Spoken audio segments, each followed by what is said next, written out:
Muy buenos días para todos. En primer lugar, agradecerle a la Universidad Sergio Arboleda, en cabeza de sus directivas, a la Facultad de Derecho también muy especialmente, y por supuesto a la revista Semana, por la invitación a este foro, que en buena hora se ha citado para debatir de cara a la opinión pública la verdad de hechos como los de Santo Domingo y Mapiripán, particularmente en la instancia del sistema interamericano, donde estos procesos han tenido desarrollo y cabida. Traer el caso de Mapiripán no es coincidencia. Tal vez sí hay 11 casos que han sido conocidos por la Corte Interamericana, tratándose de Colombia. Este es el caso que a todas luces refleja las debilidades, los riesgos y las fallas del sistema interamericano, y les voy a contar por qué.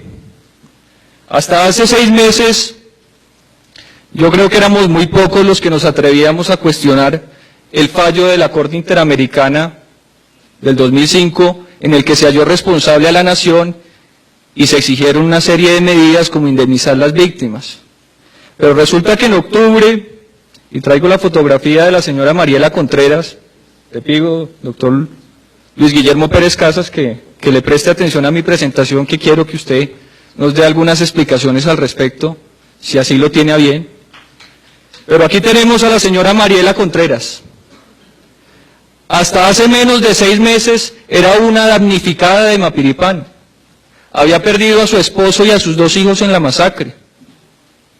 Y resulta que en octubre esta señora sale ante la opinión pública nacional e internacional y dice que ella, asesorada por el colectivo José Alvear Restrepo, que aquí está presente, se declaró víctima de la masacre de Mapiripán, pero que eso es falso.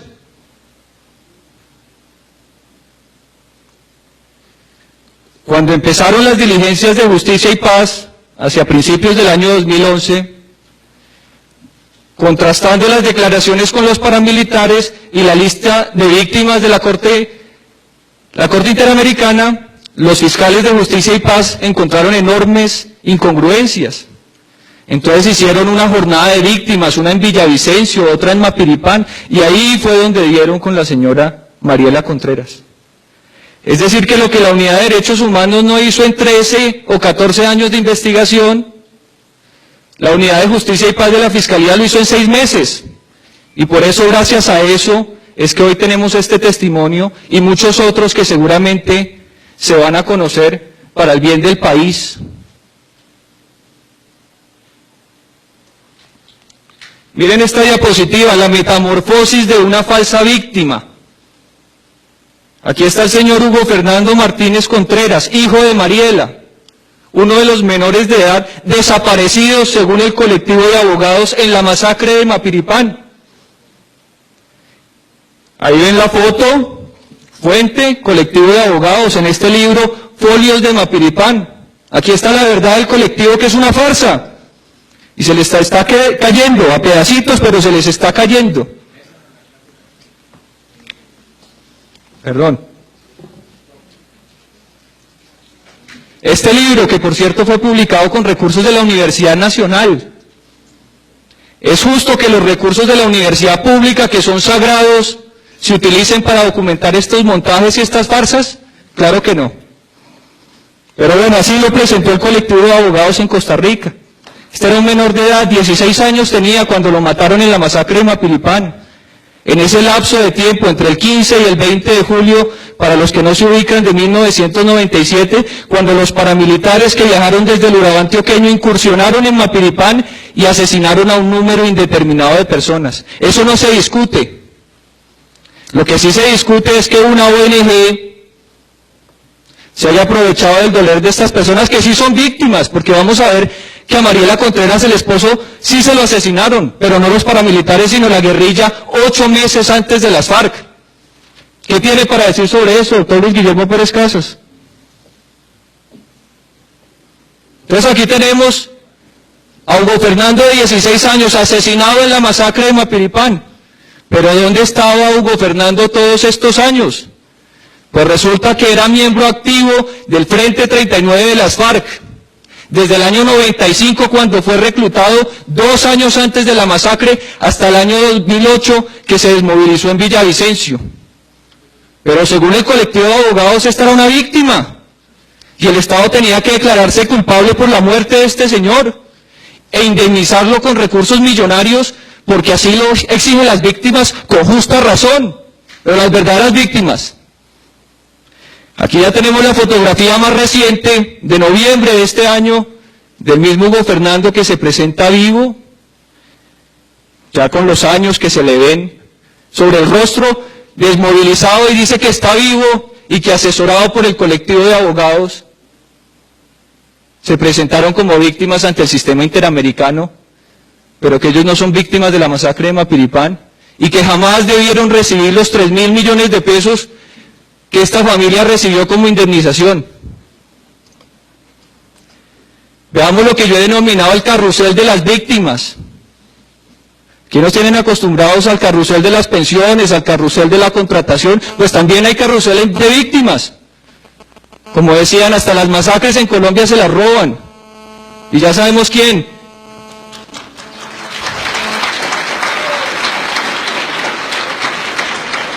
Entonces aquí tenemos, porque el tiempo es corto, lo que fue el devenir en el sistema interamericano, las diferentes etapas, desde el año 99, cuando el colectivo de abogados y otra ONG, SEGIL, se presentan como peticionarios ante la Comisión Interamericana exigiendo la responsabilidad del Estado colombiano. Y resulta que se presentan con 2 víctimas, víctimas verdaderas, personas que murieron certificadas en Mapiripán. Pero ya para el año 2003, ya el grupo crece, porque ya habían reclutado a Mariela, y a otra señora Luz Mary, y a María Asneda Bustos. Entonces ya no son las 2 víctimas originales ciertas y certificadas, sino que ya tenemos 31 víctimas, los 2 núcleos familiares. Y ya en el 2004, no contentos con ello, fueron ampliando el grupo. Y ya no son 31, sino 35. Y como el Estado colombiano reconoció anticipadamente su responsabilidad en el 2005, estos señores dijeron, ahora sí hay que meter lo que podamos, porque aquí no nos van a rechazar nada. Y por eso llegamos a un número de 54 víctimas de la masacre de Mapiripán, directas e indirectas, porque obviamente ahí lo que está entre paréntesis son los familiares que cobija cada una de las víctimas fatales. Pero ¿qué es lo curioso de este caso? Cuando se desató el escándalo de las falsas víctimas en noviembre del año pasado, reiteradamente los señores del colectivo de abogados salían a defender su cifra de 49 víctimas y se fundamentan en el testimonio de Carlos Castaño Gil, porque él alguna vez dijo, fue el combate más grande que ha tenido las autodefensas en su historia. Nunca había más dado de baja 49 miembros de las FARC, ni recuperado 47 fusiles. Va a haber muchos más mapiripanes. Y le pregunto, doctor Luis Guillermo Pérez Casas, si este criminal hubiera dicho, jactándose de su política de terror, que los asesinados no fueron 100 sino 500, ¿usted se hubiera sentido con el derecho de presentar 100 o 500 falsas víctimas? No seamos cínicos.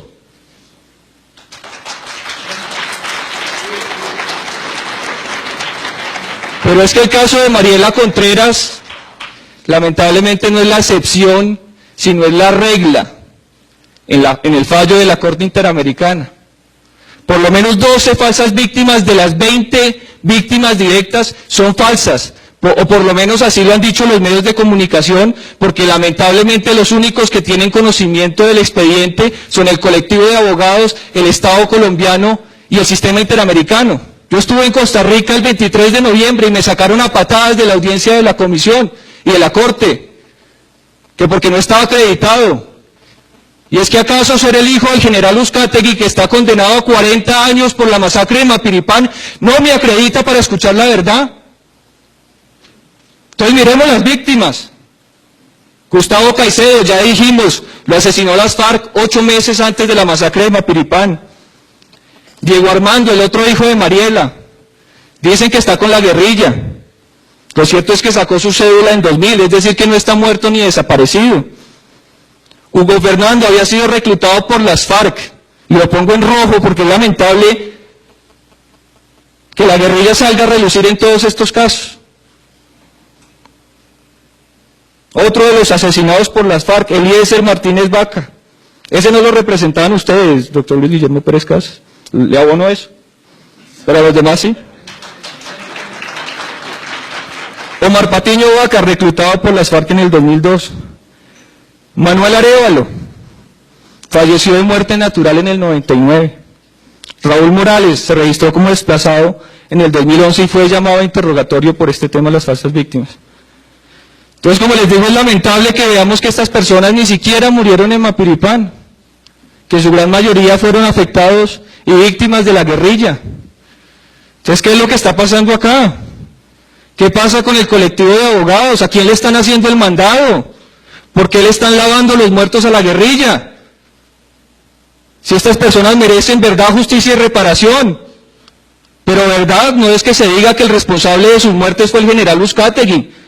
Justicia no es que se le tenga condenado. Reparación no es que se le paguen 3.000 millones por un proceso en el que no tienen cabida como víctimas de una masacre paramilitar. Entonces esto es muy cuestionable. Y yo no tengo miedo a decir esto porque esto está probado. Y si me quiere denunciar mañana por calumnia, doctor Luis Guillermo Pérez Casas, como lo ha hecho con mi padre, hágalo. Y contento asistiría a los estrados judiciales para entregar las pruebas que tengo que soportan esta verdad. Mi verdad. Tan respetable como cualquier otra. Pero veamos un poco más y me quedan unos minuticos. Le pediría al doctor Montealegre, que ha sido tan generoso, que a mí también me regale unos cuantos. Vamos a hablar de las medidas cautelares, un mecanismo importante, trascendental, para que en los casos de urgencia se cobije a las personas que corren algún riesgo con estas medidas. Lo decía el amigo, señalándonos que la persona al lado ha solicitado medidas cautelares y no le han sido otorgadas. ¿Y por qué, amigo mío? Porque se las estaban asignando a las víctimas de la masacre de Mapiripán. Tenemos aquí a Roosevelt Asdrúbal, el otro hijo de Mariela Contreras. La Corte Interamericana le dio medidas cautelares el 4 de febrero de 2005, así está en la sentencia. Y le dijo, señores estados colombianos, ustedes me protegen a este señor. Y además de eso, le dio una platica al final del proceso que ahí está relacionada. Este señor estaba con la guerrilla. En el 2005, cuando le dan medidas cautelares, resulta que estaba ahora con la guerrilla. Me pregunto yo, ¿qué hubiera pasado si a este señor lo hubieran asesinado en un enfrentamiento con el ejército? ¿Sería un falso positivo porque era un civil con medidas cautelares de la Corte Interamericana de Derechos Humanos? Gracias a Dios no sucedió eso, porque ya no serían 3.000 los presos militares en las cárceles, sino que serían más. Entonces, ¿a quién se le están otorgando las medidas cautelares? ¿Con qué criterio? ¿Con un criterio criminal? Miami por cárcel. Un artículo de la revista Semana de octubre del año pasado. Este es el coronel Hernán Orozco Castro, el comandante del batallón París en julio del 97, cuando suceden los hechos de Mapiripán. Fue el que recibió a los paramilitares en el aeropuerto. Fue el que los dejó pasar por todos los retenes. Existe el testimonio del obispo del Guaviare, que dice que los paramilitares que iban de ropa de civil entraron a las instalaciones de este coronel y se pusieron el uniforme militar para seguir para Mapiripán. La responsabilidad de este señor no tiene ni admite duda. Tanto así que ya está condenado por el Estado colombiano en todas las instancias a 40 años de cárcel por la masacre de Mapiripán. Pero el señor vive cómodamente en Miami porque el colectivo de abogados gestionó medidas cautelares ante la Comisión Interamericana de Derechos Humanos. ¿No debería estar este señor poniéndole la cara a las víctimas que usted dice defender, doctor Luis Guillermo Pérez Casas? ¿Así no lo decidió la justicia colombiana, que es soberana y autónoma? ¿No es esto una injerencia indebida en los asuntos internos de un Estado soberano? ¿Qué derecho tiene el sistema interamericano para decir Orozco culpable, Uzcategui inocente, a Orozco saquémoslo del país, a Uzcategui hundámoslo en la cárcel? ¿Qué derecho tienen? Que se respete la verdad, que se respete la justicia, ese es mi clamor. Y me alegra que tenga eco en un auditorio como este. Reparación o desfalco. Así he titulado esta diapositiva. Ahí está la cifra, inmensa. Incluso me cuesta trabajo leerla. Más de 15.000 millones de pesos que la Corte Interamericana le exigió al Estado colombiano desembolsarle a las víctimas. Como decía, no directamente a las víctimas, porque sabemos que los intermediarios son los que reciben el dinero y finalmente, una vez cobran su porcentaje, lo trasladan a las víctimas. Que buena parte de estos 15.000 millones de pesos han ido a parar a las manos que son, sí. Pero que solamente en el caso de Mariela Contreras y de los hermanos Pinzón López, estamos hablando de unos 5.000 millones de pesos que no sabemos dónde fueron a parar. Deme 2 minuticos para terminar, que ya me faltan 2 diapositivas. Por eso, redondea rápidamente y... Muy bien. Porque si nos extendemos mucho no va a haber espacio para preguntas y eso. Ya voy a terminar, me queda esta diapositiva ahí nomás. Este es el monumento que se construyó en honor a las víctimas de la masacre de Mapiripán. Me pregunto yo, ¿en honor a las falsas víctimas o a las verdaderas víctimas? Me topé con este monumento en diciembre del 2010 cuando fui a Mapiripán a ponerle la cara a la población, a decirle que el general Uzcategui no había incurrido en ningún delito, ni por acción ni por omisión frente a la masacre. Así el doctor Montealegre diga lo contrario en su sentencia de la Corte Constitucional. Que ahí no estoy de acuerdo con el doctor Perdomo, que decía que ahí no se hicieron consideraciones de tipo probatorio o individual. Claro que sí se hicieron, y fue una condena anticipada del general Uzcategui hasta el punto que el Tribunal Superior de Bogotá a la hora de condenarlo no hace sino citar esa famosa sentencia. Como también cita la sentencia de la Corte Interamericana, porque como se carecen de pruebas, artificiosamente se van armando a lo largo del proceso y finalmente se entregan para que un tribunal o un juez de la República condene. ¿Qué me llamó la atención de este monumento? Que el fallo de la Corte Interamericana dice construir un monumento idóneo y adecuado que recuerde y en homenaje a las víctimas. ¿Esto les parece un monumento idóneo y adecuado? Porque un puño izquierdo, ¿qué se está reivindicando con esto? Porque no una paloma de la paz, doctor Luis Guillermo Pérez Casas. ¿Por qué el monumento no lleva los nombres de las víctimas? Ustedes ven ahí la placa derecha, al lado del poema, donde se hace apología a la resistencia armada. ¿Por qué ni un solo nombre? Porque ustedes estaban conscientes que le estaban mintiendo a la justicia y sabían que la gente se les iba a alborotar allá en Mapiripán cuando vieran nombres de personas que ni siquiera son habitantes ni residentes del municipio. Entonces ya con eso termino.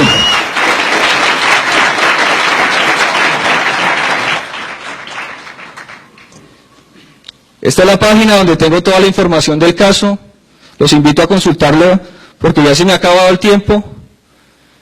Pero honremos la justicia, honremos la verdad de las víctimas, y la verdad de los supuestos victimarios también tiene cabida, ¿o no? Entonces ya con eso termino, muchas gracias.